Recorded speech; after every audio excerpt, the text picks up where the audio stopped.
Every update, you get a free stat reset. Use it to your advantage. Not every class, magic, fighting styles, weapons are going to be good.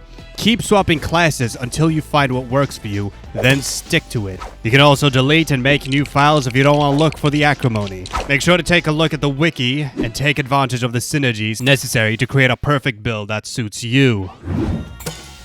Speed builds suck for large wars, but excel in Elysium. AoE builds suck in Elysium, but work well in wars. Agility builds work well in both, but can get screwed in wars. For standard PvP, invest in 80 to 120 power, around 50 to 1000 defense, and focus on one substat, although there are some exceptions. You can of course try to use a geared builder to find out what works for you. Make sure to make the EP as high as possible. If you're not trying to gank a leaderboard player or clan, staying in your region is possibly the best while learning the PvP. Heavily recommend installing Blockstrap to be able to see where the server is, since it's much more reliable than Arcane Odyssey, and of course to improve frames per second.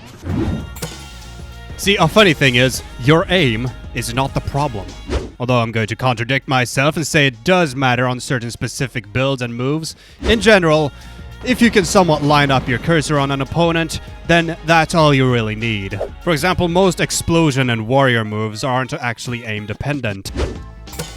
See, in general, you want to have as many different moves as possible. See, if you figure out when to use each specific move and create some combos, you're already doing well. For example, you can hit people with a rush smash combo, since the opponent finds it difficult to dodge. And you can also use certain moves to move much more easily while the opponent is stuck in what we call end lag, which is a short time after a move is used. With enough of this and abusing AoE builds, you will most certainly end up on the leaderboard. It isn't Arcane Odyssey's biggest flex, but it's most certainly there. Yeah, I'm trying to get out of doing Arcane Odyssey content. If you reach the end of this video, please support me in a bizarre way of watching my non-Arcane Odyssey videos. You can find them in my channel.